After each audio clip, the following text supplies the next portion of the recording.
the work. We're for women's Rights rights. begin in the work. Women's rights begin in the work. Roe v. Wade. Roe v. Wade. Roe v. Wade. Coat hanger Dodger. Coat hanger Dodger. That means your mom stuck a coat hanger up her hooey and tried to get rid of you, but she failed.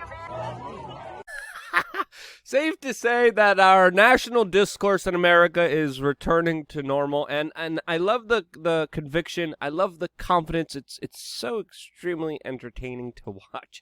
You have to at least admit that. Welcome back, beautiful and amazing human beings. This is Luke Rudowski here of WeAreChange.org. And oh boy, do we have some very interesting U.S. foreign policy news. Lots of crazy things happening with NATO, with Russia. We're going to be talking about that. Plus, all the latest international news, with, of course, our domestic news being as turbulent as the world is geopolitically, with the help of the corporate media, which is stirring the pot of absolute lunacy and derangement. We're going to be talking about that, plus a lot more. But as this nation is ripping itself apart, especially when it comes to the larger topics of babies and life, we also have to admit that there has been an uptick of violence in the United States. By and large, there has been a lot of violence happening more frequently, especially in democratic cities, where a lot of the time state prosecutors and attorney generals have been bought off by billionaires who, I don't know, must really like crime, since they've been implementing policies almost excusing crime. And when it comes to places like San Francisco, Chicago, New York City, crime has been escalating there throughout the years. But whenever the weather gets warmer and whenever summer comes, crime also goes up dramatically, statistically, and in the places where it's already high, it's becoming unbearable, to the point where a lady creature that sometimes is being described as Beetlejuice has come up with the perfect solution to all of this, as the mayor of Chicago, Lori Lightfoot, has just announced a curfew for children in Chicago. Yes, the mayor of Chicago signed an executive order not allowing minors to be outside of their house after 10 p.m. Minors are even being restricted from entering parks past 6 p.m. in some instances, as of course the overworked, overburdened, very corrupted Chicago Police Department now has an additional rule from the city that has a lot of rules that people just don't follow. As of course Chicago has some of the most strictest self-defense laws in the entire country, and it's being commonly referred to as Chirac, as of course it has a per capita death rate higher than war-torn areas. This as just this weekend alone, 42 people were shot,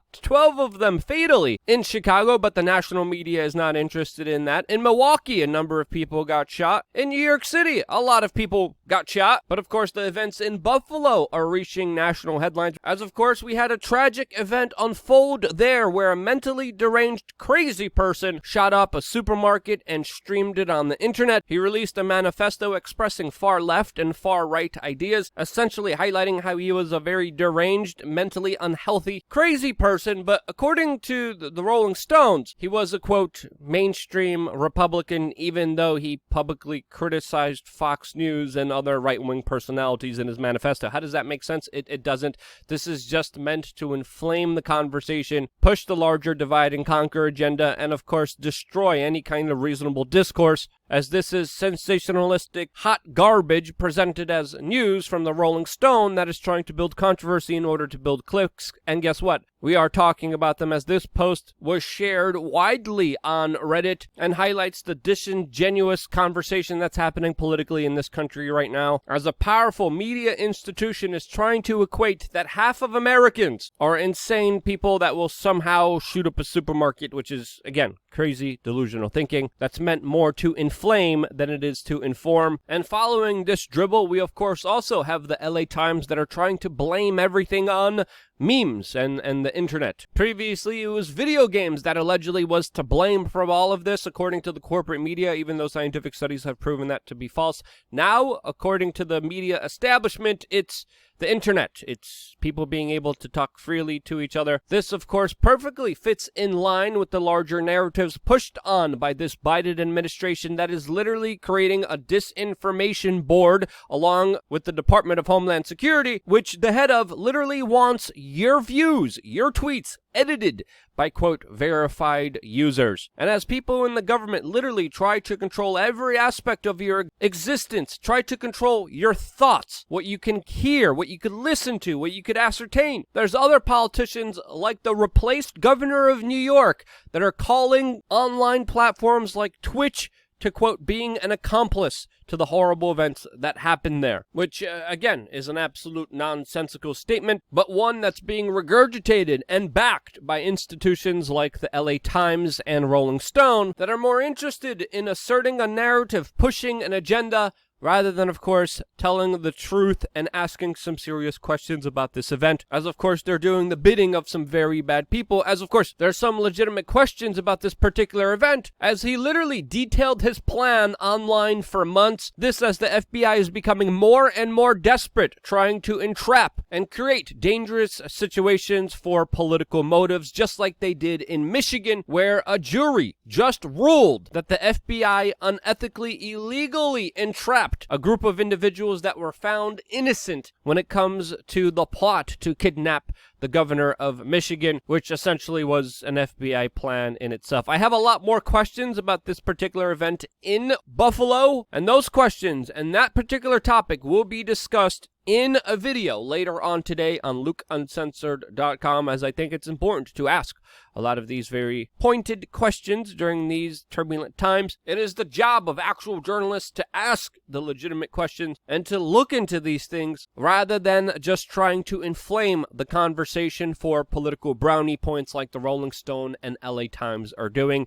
That very eye-opening video from us will be out later on today, only exclusively for members on LukeUncensored.com. If you're not a member yet, click the link down in the description right now and sign up for just 50 cents a day and be a part of helping grow and expand this independent media operation. We also have a lot of other perks, a part of memberships, 3 masterclasses, exclusive merchandise like the shirt that I'm wearing right now, which you could only get exclusively by being a member of LukeUncensored.com. You get a lot of exclusive deals, offers, events in real life. If you want the shirt I'm wearing right now, you could only get it by being a member of our quasi-secret society on LukeUncensored.com. I hope you guys join us there later for the very important conversation surrounding Buffalo that will happen there in just a few minutes after this video is done. Now, domestically here in the United States, things are very turbulent, and I think it's very fair to say that internationally, specifically when it comes to U.S. foreign policy, things are very turbulent as well. As today, we got a lot of very surprising news from the Biden administration and its State Department,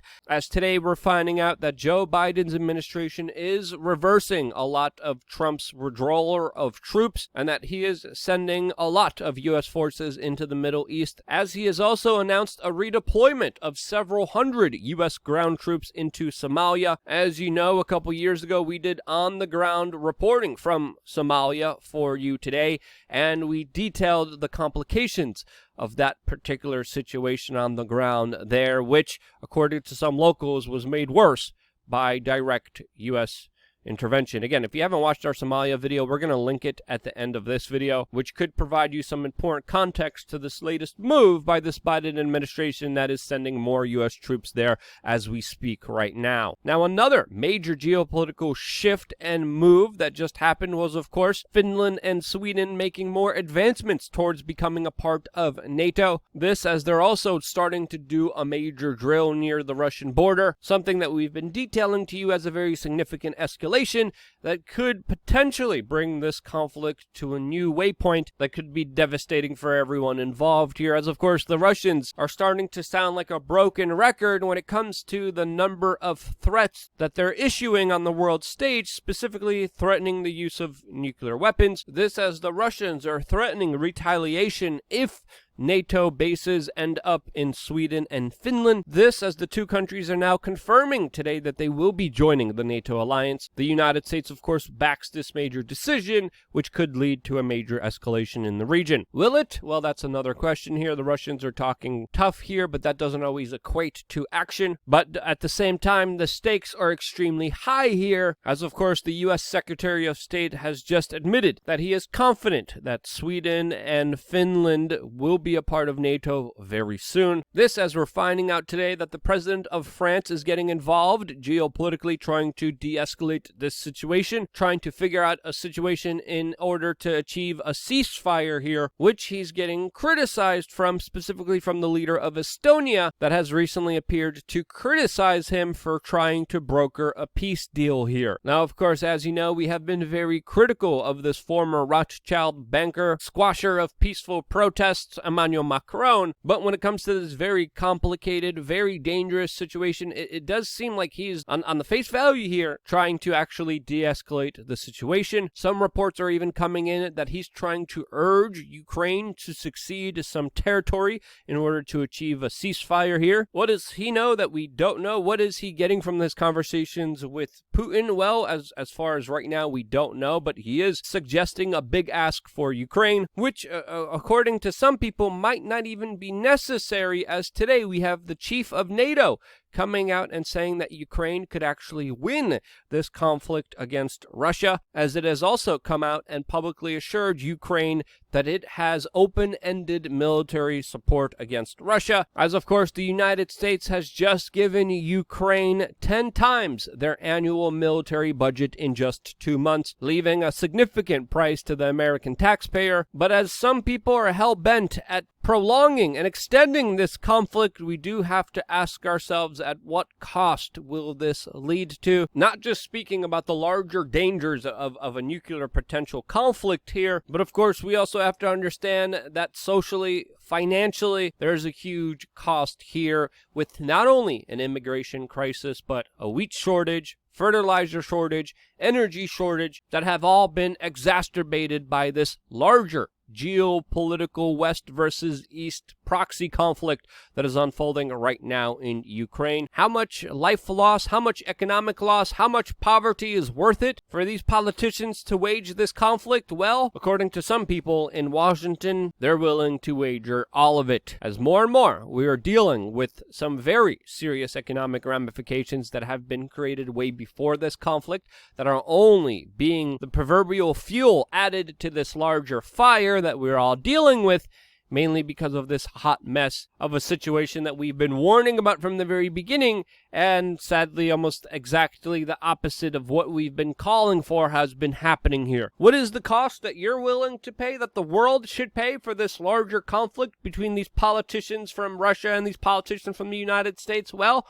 let me know down in the comment section below what you're willing to pay for this, since I think we should at least have a discussion about this, rather than, of course, just going full force into a situation that's going to be devastating for everyone involved. Not just for the people of Russia, not just for the people of Ukraine, but for the entirety of the world, potentially with its larger ramifications of what's happening there right now. That's a serious question. That's a serious discussion that I'm leaving up to you down in the comment section below, that, of course, I look forward towards reading. If you thought I ascertained something in an incorrect way, let me know what that was down in the comment section below. If there's any evidence that you think I should look at or consider, also let me know down in the comment section below or on my social media. All my social media is, of course, pretty much Luke We Are Change. I have to do one more video, a very important video about Buffalo that I'm going to be doing right now. You could watch exclusively on LukeUncensored.com after this video is out. If you want to watch the video of me running around in Somalia, you could watch that right here. And I love you guys. If it wasn't for you, I wouldn't be able to be here. This is why.